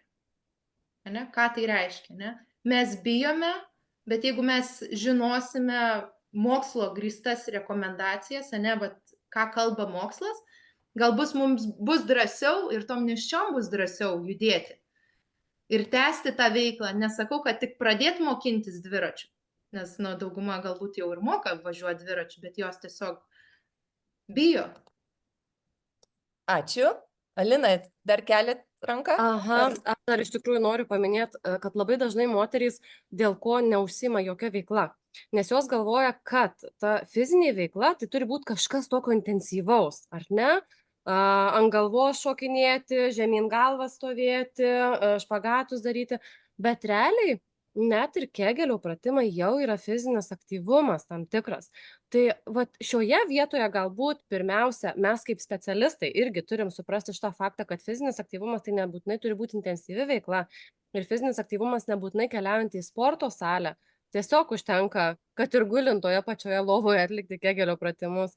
Na ir čia visuomeniai galbūt tas labai svarbu perduoti tą žinutę, kad fizinis aktyvumas nebūtinai turi būti svorių kilnojimai ir nebūtinai reikia pirkti abonementus į sporto salę.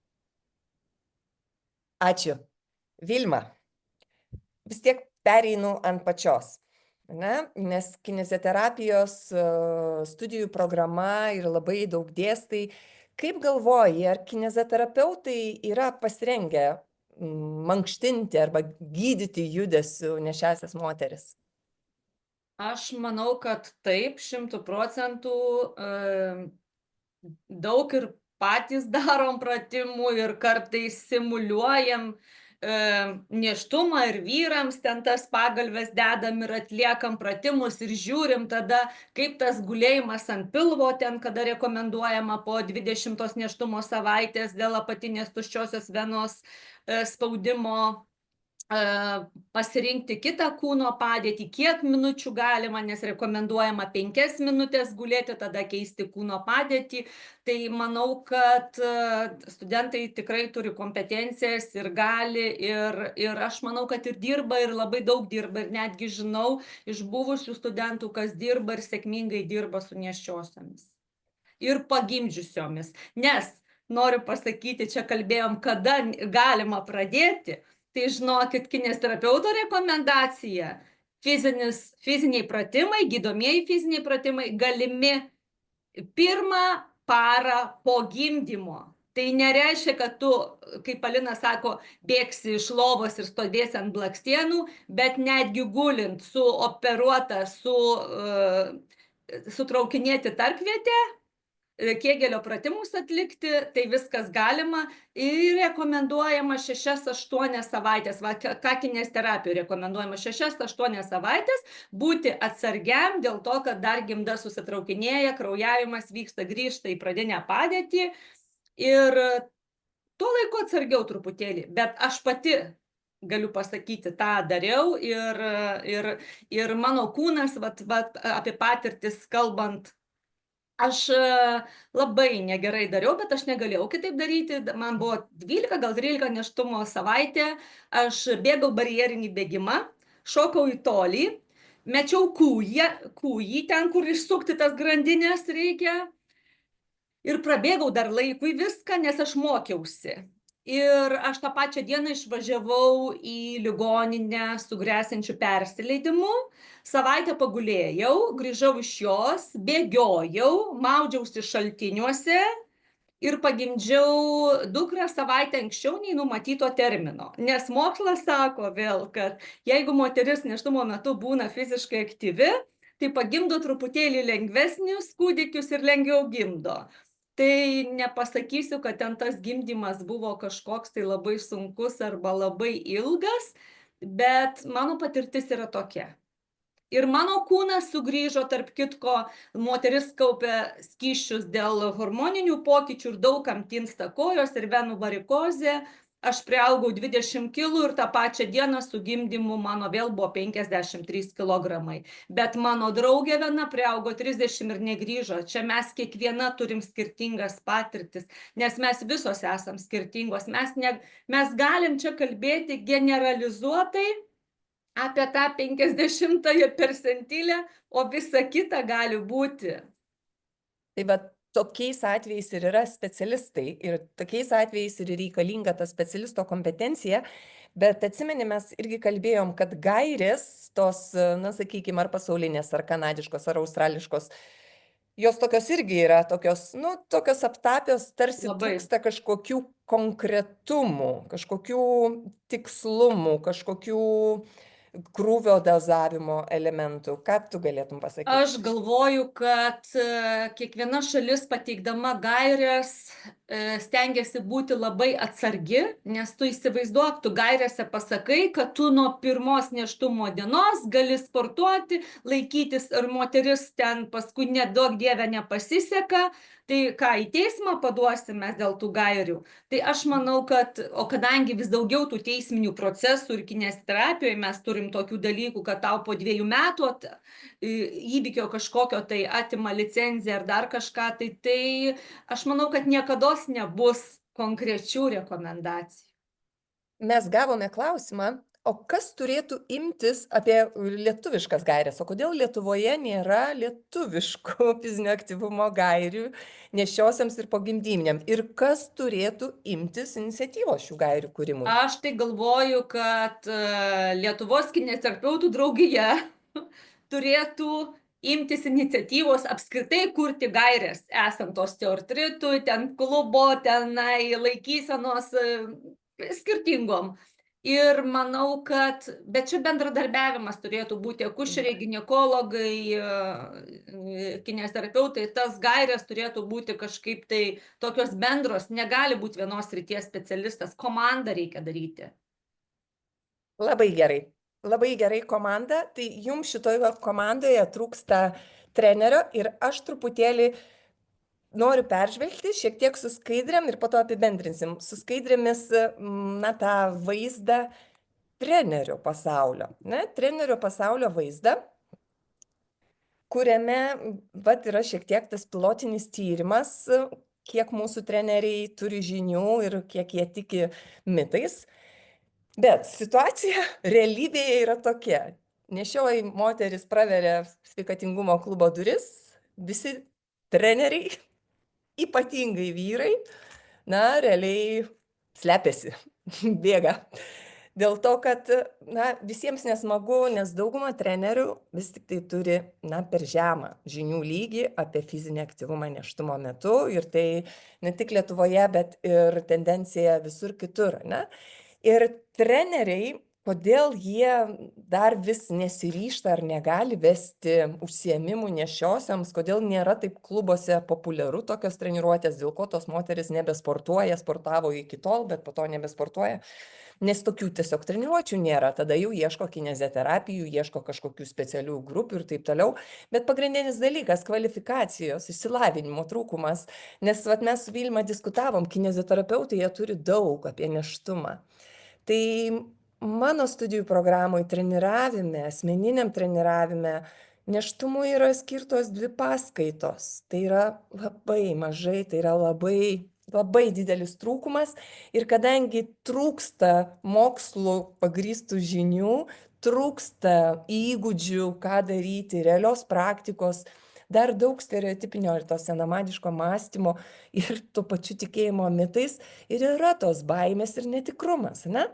Ir vat mes ir su Rita ir su Ana buvome draugijoje, kurie sukūrėme europinius standartus tam specialistui, kuris nori mankštinti moteris nėštumo etapais ir po gimdyminių laikotarpių. Ne, ir yra labai smagu ir tos standartus jūs galite irgi per Google rasti labai laisvai. Aš tik tai, kodėl juos rodau, kad suprastumėm, kokių žinių reikėtų. Realiai ir nėštumo periodui, ir pogimdyviniam periodui panašios žinios, tik tai čia yra 2 atskiri moduliai. Bet be visų tų žinių, ką ir kineziterapeutas arba treneris turi žinoti apie žmogaus kūną, apie žmogaus psichologiją, ne? Bet reikia dar žinių apskritai apie planavimą ir šitų programų sudarimą nešioms ar pagimdžiusiams. Svarbiausi dalykai yra sveikatos saugumo išlaikymai, ką mes ir sakom, saugumas yra svarbiausias dalykas. Bet šitokie specialistai, vat Vilma, tu pasakei, kad jūs puikiai galėtumėt testuoti, įvertinti, bet va toks specialistas ir jis turėtų įvertinti moters sveikatą, jis turėtų įvertinti moters fizinį pajėgumą, ne, vat nėščiosios. Pagal tai sudaryti planą, sudaryti progresavimą, daryti pokyčius per kiekvieną trimestrą, ne, adaptuoti priklausomai nuo moters ir nuo nėštumo trimestro. Ir aišku, dar vis turėti tą 5-ąjį punktą, tai yra skatinimą, motyvavimą tai aktyvesniai, sveikesniai gyvensenai.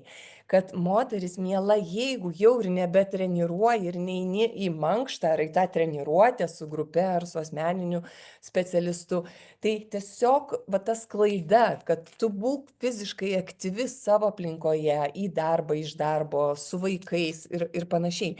Tai va tų žinių aš visą laiką noriu pasakyti, kad mums labai reikia žinių nėštumo, tiesiog tos fiziologijos, kaip keičiasi moters kūnas ir kaip tas moters kūnas, kaip sistemos keičiasi ir kaip prie šitų pokyčių mes galime priderinti fizinį krūvį, ne? Nes fizinis krūvis yra tas stimulas. Na ir tas pilotinis tyrimas, jis beje atliktas pagal tokį tarptautinį klausimyną, kurį mes naudojame visame pasaulyje, čia to ne apie projekto. Tai yra 30 klausimų, tiksliau sakant, mitų. Ne, aš tik noriu pasakyti, kiek trenerių dalyvavo, čia mano irgi studentai darė tos tyrimus, kiek jie yra tikslus, tiek, kiek atsakė treneriai, bet kadangi treneriai atsakė online anketa, aš manau, kad specialiai neatsakinėja niekas neteisingai. Aš tik noriu pasakyti, kad labai liūdnai nuskambės, bet turiu pripažinti, kad sveikatingumo treneriai, šiuo atveju ne kineziterapeutai, o treneriai, realiai beveik pusė jų apklaustųjų yra nekompetentingi. Tai yra, jeigu universiteto požiūrių vertinant mažiau negu 5, vadinasi, tu neišlaikai egzamino. Tai vat vat šitoje srityje yra prastai.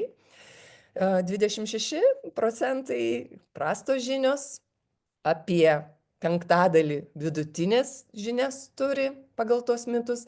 Ir va tik tai tie keli procentukai yra su puikiom žiniom. Beje, tik tai vienas treneris atsakė į visus 30 klausimų tų mitų teisingai.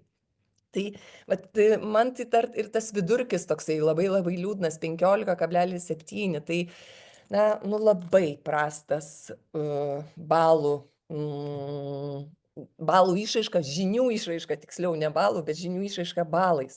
Ir aš noriu parodyti šiek tiek, kokie tie klausimai, dėl to, kad čia ne aš sugalvojau, čia sugalvojo tarptautinė komanda labai prestižinių profesorių ir tos pačios ir Motola, ir Mergi Davenport, ir ta pati Ana, ir vis kiti. Tai yra autoriai, kurie vykdo pasaulinius tyrimus, publikuoja ir netgi rengia tas gaires. Tai šitie klausimai buvo labai labai sugalvoti atitinkant mokslo įrodymus ir žinias.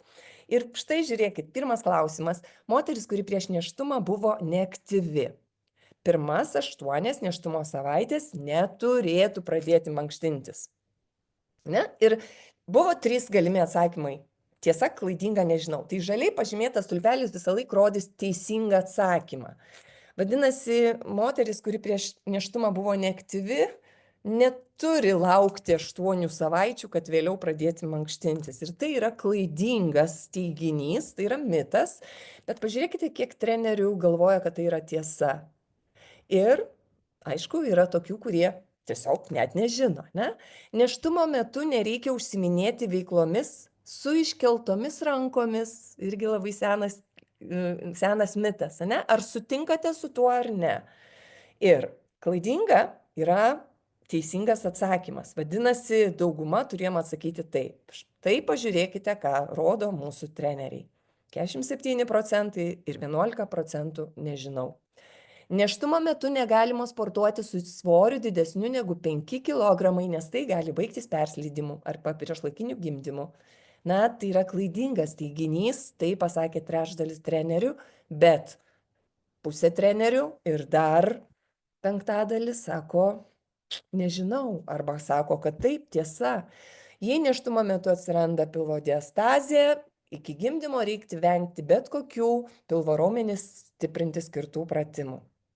Tai yra klaidingas mitas, bet mūsų specialistai galvoja arba nežino, kad tai yra tiesa. Na, moteris su pasikartojančiu persleidimu prarasti 3 ar daugiau nėštumų iš eilės turėtų visiškai vengti mankštos. Tai šitoje vietoje 41% atsakė, kad tai yra klaidinga, tai yra mitas, bet vis tiek jūs pasižiūrėkit, koks didelis, daugiau negu pusė, vis tiek palaiko tą mitą. Na, čia tai labai juokingas klausimas, bet dėl didelio fizinio aktyvumo laktacijos metu pienas gali būti rūgštaus skonio. Na, tai yra klaidingas teiginys, bet taip, daugybė trenerių nežino, susimąstė ir kažkas tai ar vis trūksta, galvoja, kad tai yra tiesa. Dubens dugno raumenėms skirtą mankštą reikia pradėti kuo anksčiau po gimdymo. Vilma, čia tai, kaip ir sakei, netgi ir 1 diena po gimdymo, bet čia pagal pasaulinės tas gairės parašyta, net po kelių dienų po gimdymo jau reikia daryti Kegelio pratimus. Ir tai yra tiesa, ir su tuo džiaugiamės, kad 50% atsakė, bet vis tik tai labai didelis procentas trenerių net nežino to. Vadinasi, tas motyvavimas ir rengimas, vedimas tos sveikos gyvensenos keliu, trenerių pasaulyje tas laikotarpis nėštumas ir pogimdyminis periodas tarsi iškrenta. Ir tada, kai moteris susinormalizuoja, grįžta, tada vėl toliau aš galiu treniruoti. Man toks vaizdas susidaro. Ir toks visuminis vaizdas iš trenerių Lietuvos, na, kad nėra pakankamai žinių apie tą ne tik tai mankštinimąsi arba treniruotę, bet apskritai apie fizinį aktyvumą prieš ir po gimdymo. Dar kas labai mane nustebino, kad šitos žinios nesiskiria nei lyties grupėse. Vadinasi, moteris ne ką daugiau ar vyrai ne ką mažiau žino. Ir netgi su amžiumi niekas nesikeičia. Ne? Nei su patirtim, nei su savo patirtim, gimdžiusios ar negimdžiusios. Ne? Ir taip treneriai pripažino, kad dauguma Lietuvoje nėščiųjų arba pagimdžiusių ką tik moterų, jos nėra aktyvios ir netęsia savo treniruočių šiuo metu. Treneriai sako, kad turėjau klientę, bet jinai pastojo, jinai dabar nėščia, na, lauksiu tada, kai pagimdys. Tai va toks kad periodas, kuris mane šiek tiek liūdina ir aš dėl to tą ir sakau, ir tą edukaciją mes šiandien irgi atliekame, nes būtina edukuoti, tiesiog edukuoti visuomenę, šviesti, bet kartu ir gerinti trenerių kompetencijas. Jeigu judesio specialistai yra kineziterapeutai, aš lenkiu galvą, nes tikrai tikiu, kad kineziterapinės studijos, ypač mūsų Lietuvos sporto universitete, yra labai rimtos ir labai praktiškai aktualios, dėl to, kad yra tų teisingų įgūdžių būtent vesti tokias mankštas, ne? Bet mums reikia kažkaip rasti tą vietą, rasti tą bendrą vietą tam tinkle, ne? Ir sveikatos priežiūros tinkle, kuriame visi mes siūstumėm tas pačias žinutes, kad nebūtų taip, kad treneris sako tai, akušeris sako ne, gydytojas sako taip, dietologas sako dar kitaip, kineziterapeutas dar vienaip. Ir kad tai būtų vienodos motyvacinės žinios, ne, ir vienodos kažkokios rekomendacijos, aišku, jos labai skiriasi priklausomai, taip kaip Vilma sakai, percentilė 50, o po to jau ten gali būti bet kas. Bet va čia yra visa ta komanda, ne? Tai jeigu tas judesio specialistas, aš jį kartu kaip ir treneris, aš kineziterapeutai skyriau kaip atskira, ne? Bet va čia yra ta nėščiosios palaikymo komanda. Bendrosios praktikos gydytojas, ginekologis, akušeris. Tai po to praeinama pro kineziterapeutą, visai neblogai ir mitybos specialistas arba dietologas, daug geriau, kai kuriais atvejais ir psichologas. Ir vat visi kartu mes bendrom žiniom, bendra motyvacinė tokia šviesa, na, bandome, kad ta mūsų visuomenė būtų sveikesnė, kad tie mūsų vaikai nesilpnėtų taip akivaizdžiai, kaip stebime pastaraisiais dešimtmečiais, ne? Kad tiesiog sugebėtumėm dirbti toje komandoje.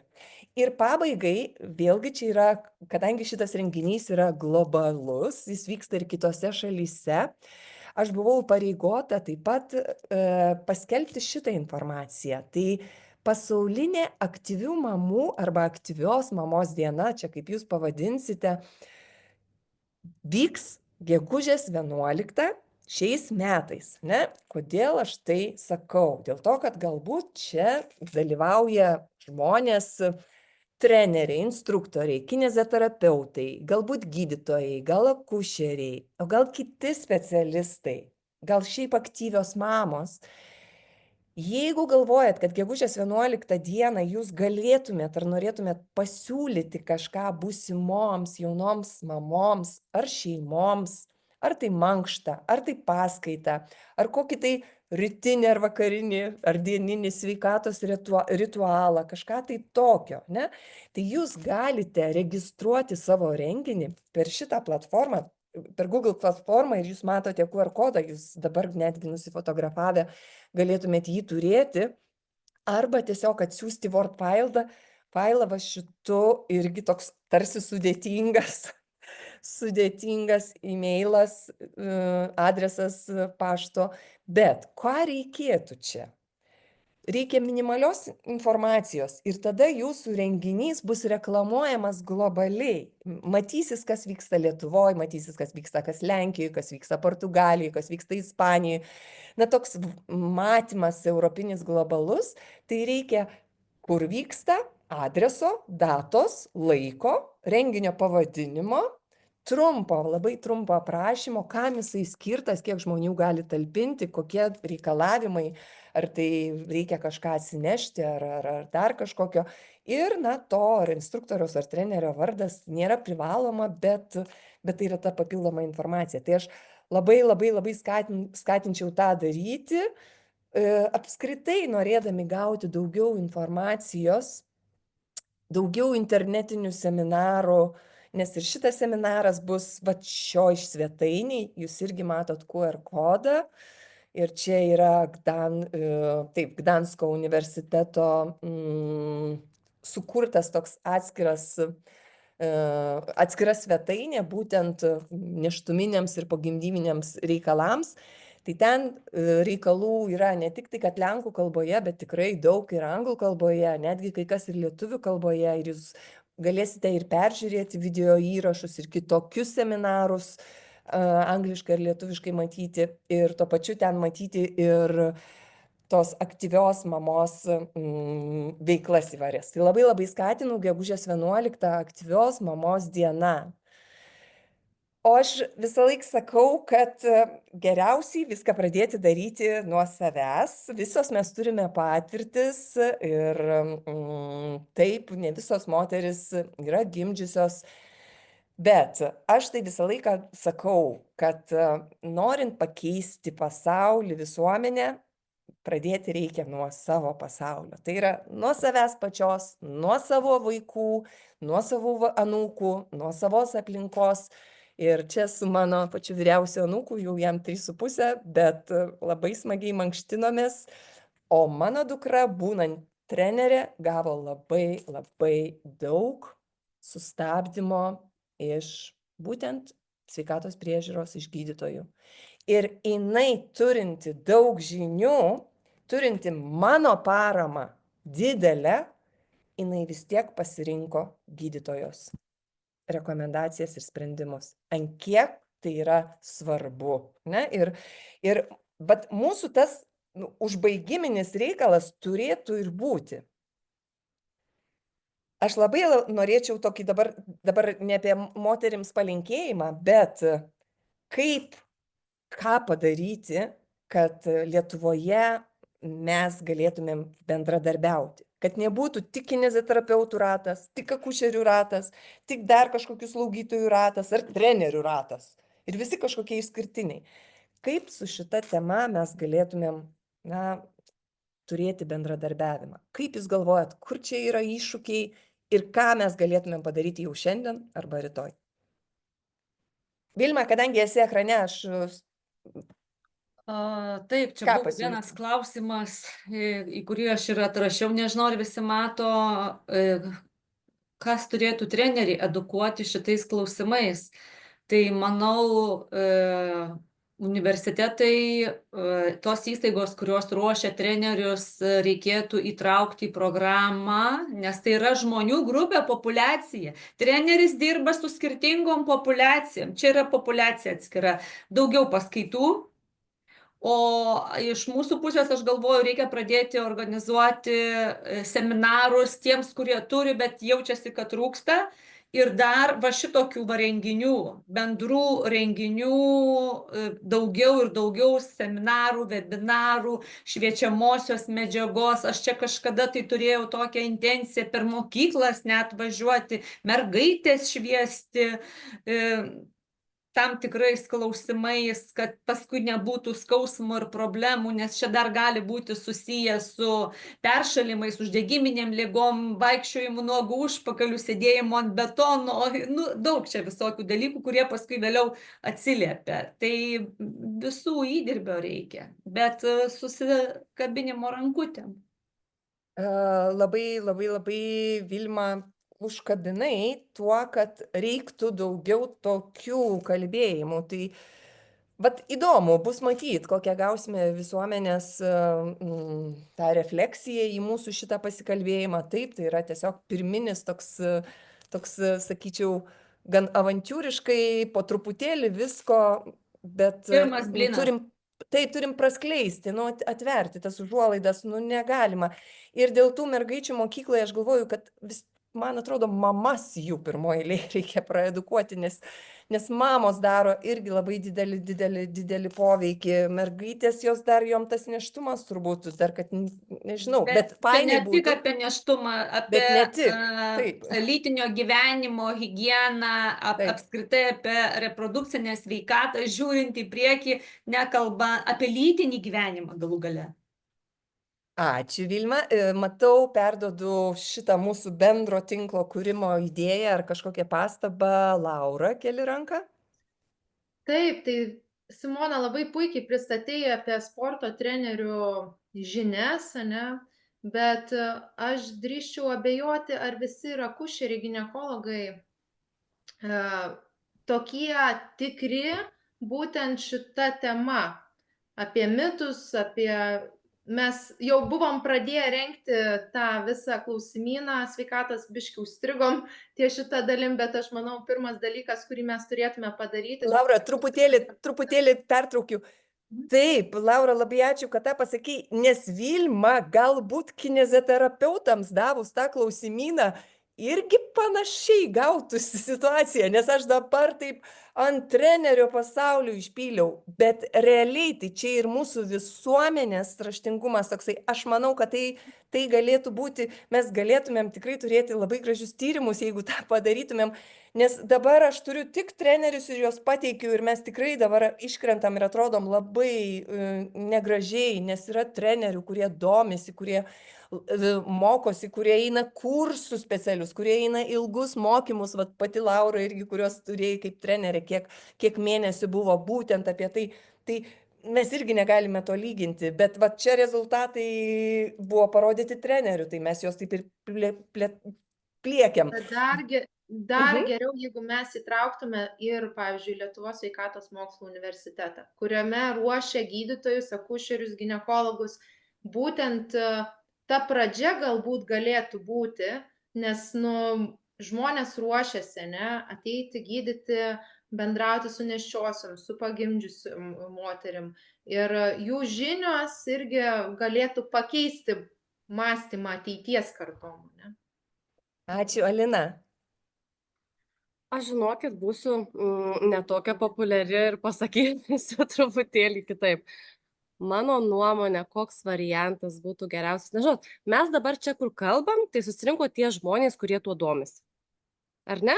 Ir palyginkim iš esmės. Vienu metu buvo 76 prisijungę žmonės kartu su mumis, dabar yra 50. Mes nepasiekėm didelės auditorijos, ar ne? Tai kaip ir labai svarbu ir labai gerai, kad mes dabar kalbam, kad mes apie tai plėtojam informaciją, bet aš manau, kad mes galėtume daug daugiau padaryti. Pavyzdžiui, kiekvienais metais Visuomenės sveikatos stiprinimo fondas skelbia konkursus, kur yra galimas gauti finansavimas, kur mes galime visos Lietuvos mastu daryti pokytį, ar ne? Galim leisti įvairius leidinius, galime organizuoti seminarus, konferencijas, galime organizuoti net, pavyzdžiui, gydymo įstaigas, ten, kur gydytojai dirba, ar ne, kur akušeriai, gydytojai dirba, slaugytojai, kineziterapeutai. Galima netgi vykti į mokymo įstaigas, į aukštąsias mokyklas, kur yra ruošiami kineziterapeutai, slaugytojai, akušeriai, dietologai, jiems apie tai kalbėti ir pasakoti. Tai čia ne tik Lietuvos sveikatos mokslų universitetas įeitų, bet ir visos Lietuvos aukštosios mokyklos. Nes matot, mes dažniausiai orientuojamės į tuos didžiuosius universitetus. O kur visa kita? Ypatingai tų mažesnių miestelių, ar ne, Panevėžys, Utena, Klaipėda irgi labai dažnai būna palikta už borto. Tai mes, manau, kad galėdami ir turėdami tokį stiprų pagrindą, kurį jūs dabar jau atnešate į čia, ar ne? Tai parengus paraišką, čia kaip vienas iš pavyzdžių, galima tikrai pasiekti visos Lietuvos institucijas. Tai aš, pavyzdžiui, galvočiau, kad šioje vietoje, ką pirmąjį žingsnį mes galėtume padaryti, tiesiog visas tas įmanomos organizacijas apjungti į vieną. Mes turime elektroninius paštus, ar ne? Visos organizacijos taip pat turi elektroninius paštus. Mes tikrai galim tiesiog paimti ir parašyti laišką. Žiūrėkit, įvyko toks webinaras ir mes turime planų, kad ateityje norime daryti tokius dalykus. Norime įtraukti aukštąsias mokyklas, kurie ruošia akušerius, slaugytojus, kineziterapeutus, ergoterapeutus, visus tie, kurie yra kažkokiu būdu susiję su nėščiom, pagimdžiusiom moterim. Galbūt mes išsiplėsim ir mes pradėsim nuo vaiko gimimo iki senyvo amžiaus žmonių, ar ne? Ir ta viena iš dalių bus nėštumas ir pogimdyvinė priežiūra. Tai aš tikrai galvoju, tokį pagrindą, kurį mes dabar turim, tai būtų pats geriausias variantas suvienyti ir apjungti vienu bendru projektu, kur, pavyzdžiui, bent vienas atstovas iš kiekvienos Gerai, organizacijos Alina, tikrai, manau, Alina, atrastų vietą. Alina, man atrodo, mums reikės atskiro zoomo būtent vat šitom tom, kum skauda, nes aš negaliu net vadinti iniciatorę save, nes aš mažiausiai turbūt esu susijusi su nėštumu ir pogimdyviniu periodu. Nu, mažiausiai, tik tai tiek, kad rengiu trenerius ir suprantu, ko jiem trūksta ir tiesiog dalyvauju tuose dokumentiniuose rengimuose Europoje, bet čia Lietuvoje nelabai ką ir galiu. Tai manyčiau, kad mes susitiksim ir pakalbėsim, bet buvo klausimas, kuriame, Alina, aš ir sakiau, kad būtų gerai, kad atsakytumėt, ar yra bent kažkokia statistika, kiek nėščiųjų Lietuvoje yra sportuojančių. Bet tas žodis sportuojančių ar fiziškai aktyvių, tai gal atsimena tą tyrimą, jūs sakėt, kad darėt?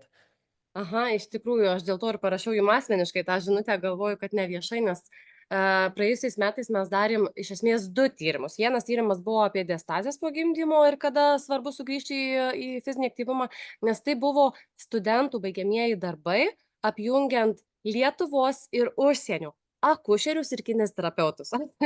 Ir tame tyrime buvo apjungti 16 studentų, kurie savo šalyse, na tai pavyzdžiui, Lietuvoje buvo viena akušerė ir viena kineziterapeutė studentės ir kitose šalyse lygiai taip pat buvo.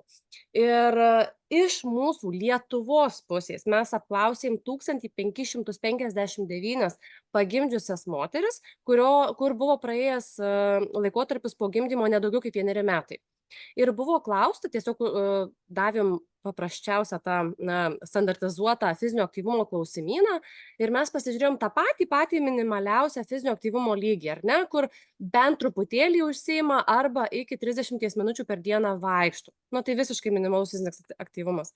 Ir iš to 1559 moterų vos 23%, dabar netgi pasižiūrėjau, 22,73% moterų buvo bent 30 minučių per dieną, 15-30 minučių per dieną vaikštančios. Ką tai reiškia? Kad mes turim daugiau negu 77% moterų, kurios tiesiog nėštumo laikotarpį prasidėjo. Tai ačiū, Alina. Liūdna. Tikrai tokie neramūs skaičiai ir manau, dar irgi tą temą galima visiškai atskirus tokius webinarus kurti. Man reikia kažkaip tai summary padaryti iš visos šitos dienos, dėl to, kad yra klausimai, labai ačiū beje už klausimus, į kai kuriuos bandėm atsakyti, į kai kuriuos nelabai išeinantis, jie tokie specifiniai. Bet vat vienas irgi klausimas, o kiek Lietuvoje yra paruoštų trenerių, kurie galėtų dirbti su nėštukėmis, arba kur rasti tokį registrą, arba kur rasti informaciją, kurie treneriai gali dirbti su nėštukėmis. Labai geri klausimai, atsakymo nėra. Atsakymo nėra dėl to, jeigu nėščioji pas kažką sportuoja, jinai turi įsitikinti, kad treneris turi šitų kompetencijų, kad baigė mokymus, baigė kursus papildomai, nes pačiam trenerio rengimo plane apie nėštumą yra per mažai. Vadinasi, jeigu treneris nori treniruoti nėščiąją, jisai ar ji treneris turi būti papildomai gavęs tikrai didžiulę dozę informacijos apie nėštumo fiziologiją, visus pokyčius ir būtent testavimą, treniravimą, priežiūrą, saugumo užtikrinimą ir taip toliau nėštumo metu. Bet tokių nei registrų, nei kažkokių tokių informacinių kanalų mes Lietuvoje neturime. Ir tai irgi dar toksai akmenukas į mūsų daržą, dėl to, kad medikai turbūt ir nepasitikė treneriais, nes tai yra, tai jie ten arba šoka, arba štangas, arba sporto šakas daro ir kažkokių rezultatų siekia. Kas, irgi mums skaudu, nes kai kurie treneriai mes labai atsakingai treniruojam ir tausojam sveikatą, stiprinam, bet kadangi bendras toks vaizdas, bendram kontekste tų kompetencijų neužtenka, tai tarsi perdodam lazdelę ir man labai patiko, Vilma, šiandien tavo tas toksai modelis, tas nuo gydytojo per kineziterapeutą, o kineziterapeutas maždaug sako, Nu, ne, su šitom moterim jūs negalite vesti treniruočių, nes tai yra komplikuoti atvejai, yra probleminiai ir tai yra kineziterapeuto tiesiog darbo laukas, o mes laukiame sveikesnių moterų, kurias galime aktyvinti, galime net netreniruoti, o suteikti, vat kaip Laura, aš matau, darote žygius, tiesiog suteikti fizinio aktyvumo, bendrystės, kažkokios konsultacijos sveikesniai gyvensenai, bet visam tam, na, reikia daugiau žinių. Ir žinių reikia ir visuomeniai, dėl to mes kiekvienas irgi turime prisidėti prie to, kad ta sklaida visuomenėje irgi kiek įmanoma, na, būtų, aš negaliu pasakyti stipresnė, bet, na, mes matom, kad socialinė medija ir tam tikri asmenys, vat kažkas paminėjot, kad net vyras parašė knygą apie nėštumą, ar ten, nežinau, kažkur išgirdau tą momentą. Esmė, kad mūsų socialinė medija tapo stipresnė informacijos tiesos, ar kabutėse, ar tiesos skleidime. Ir kadangi mes nesame influenceris, o gaila, tai turbūt reikia ieškoti kažkokių kitokių būdų, o visuomeniai labai linkime irgi pasirinkti tinkamą guru, tinkamą žmogų, vedlį, trenerį, netgi akušerį, nes akušeris gali ir vienaip nulemti jūsų nėštumą ir kitaip, tai kiek daug pasirinkimo, ne, ir tinkamą kineziterapeutą, žodžiu, rinktis tinkamus žmonės pagal savo požiūrį, pagal savo gyvenimo filosofiją, ne? Ir labai linkime tos sveikos Lietuvos, nes sveika šeima, laiminga Lietuva ir mažiau pavydo, mažiau bėdų, mažiau skausmų, visiems smagiau gyventi, dirbti ir kurti.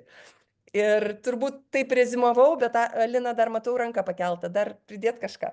Aha, labai vieną trumpą tokią idėją paminėjo Simona, kad, na, nėra jūsų daug, ar ne, tų trenerių, nėra jūsų daug kineziterapeutų, kurie dirba su nėščiom. O gal jūs galite sudaryti sąrašą, kad, pavyzdžiui, ir mes akušeriai žinotume, į ką nukreipti, ar ne? Galbūt, na, mačiau, čiate buvo parašyta, kad Vilniuje, Klaipėdoje Laura nebuvo paminėta, bet galbūt būtų galima sudaryti ir mes savo tarpuose galim pasidalinti, viešai galim pasidalinti, į gydymo įstaigas galim pasidalinti, kur mes galėtume nėštukes nukreipti pas kineziterapeutus, pas sporto trenerius ir kur tikrai tai būtų žmonės, kurie remiasi mokslu pagrįstą informaciją, o neremiasi influenceriu, kuris pasiūlo 100 gramų brendžio negu sporto. Tai va toks pasiūlymas mano būtų rezumuojant.